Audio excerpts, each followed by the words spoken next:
இயக்குனர், இசையமைப்பாளர், தயாரிப்பாளர், விநியோகஸ்தர், நடிகர் என பன்முக திறமை கொண்டவர்தான் தக்காளி சீனிவாசன். 90களிலேயே ஹாலிவுட் படங்களுக்கு நிகராக அறிவியல் மற்றும் அமானுஷ்யம் கலந்த திரைப்படங்களை உருவாக்கி தமிழ் சினிமா ரசிகர்களை வியப்பில் ஆழ்த்தியவர் இவர். சினிமா பின்புலம் இல்லாமல் திரைத்துறையில் கால் பதித்த இவர் எப்படி இத்தனை பெரிய சாதனையை அடைந்தார்? மேலும் வாழ்க்கையின் கடைசி காலத்தில் ஏன் துறவி போல வாழ்ந்தார்? அதை பற்றி தான் இந்த செய்தியில் பார்க்கலாம். 1962ஆம் ஆண்டு ஏப்ரல் 15ஆம் தேதி பாலக்காடு பூர்வீகமாக கொண்ட KSC ஐயர் மற்றும் கல்யாணி தம்பதியருக்கு கடைசி மகனாக பிறந்தவர் சீனிவாச ஐயர். இவருக்கு 2 அண்ணன்கள் மற்றும் ஒரு அக்கா இருந்தனர். குடும்பத்தில் மிகவும் செல்லமாக வளர்ந்தவர் சீனிவாசன்.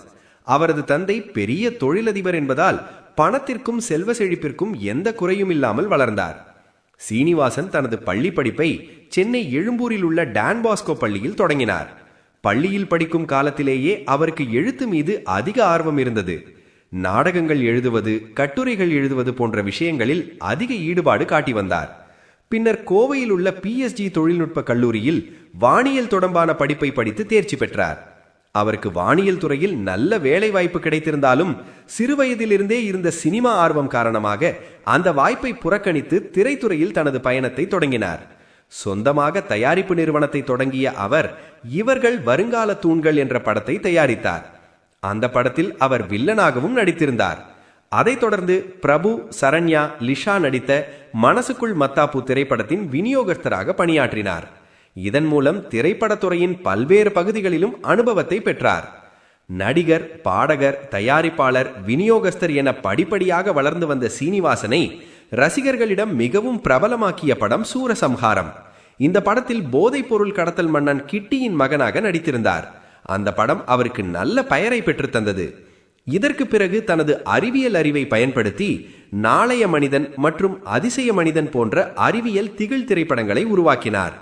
அந்த காலத்தில் தமிழ் சினிமாவில் இவ்வகை படங்கள் மிகவும் அரிதாக இருந்ததால் இந்த படங்கள் ரசிகர்களை ஆச்சரியப்படுத்தின. பின்னர் ஜென்ம நட்சத்திரம் என்ற பேய் திரைப்படத்தையும் இயக்கினார். இந்த படம் வணிக ரீதியாக நல்ல வரவேற்பை பெற்றது. அதன் பின்னர் விட்னஸ், அசோகவனம், அடுத்தடு போன்ற படங்களை இயக்கி தமிழ் சினிமாவில் தனக்கென ஒரு இடத்தை உருவாக்கினார். ஆனால் அவருடைய தனிப்பட்ட வாழ்க்கை அதற்கேற்றபடி மகிழ்ச்சியாக அமையவில்லை. திருமணமான சில ஆண்டுகளிலேயே அவரது திருமண வாழ்க்கையில் பிரச்சனைகள் ஏற்பட்டதால் இருவரும் விவாகரத்து பெற்று பிரிந்தனர். புகழின் உச்சியில் இருந்த அவரது திரைப்படங்கள் பின்னர் தொடர்ந்து தோல்வியடைய தொடங்கின. இதனால் அவர் தனது பல சொத்துக்களையும் இழந்தார். ஒரு கட்டத்தில் வாழ்க்கையில் மிகவும் விரக்தி அடைந்தார். அவரை மிகவும் அன்புடன் வளர்த்த சகோதரர்களுக்கு எதுவும் செய்யவில்லை என்ற மனவேதனையும் அவரை அதிகமாக பாதித்தது. அதன் பின்னர் அவர் ஆன்மீகத்தில் ஈடுபட ஆரம்பித்தார். காசி மற்றும் ராமேஸ்வரம் போன்ற புனித இடங்களுக்கு சென்று ஆன்மீக வாழ்க்கை நோக்கி நகர்ந்தார்.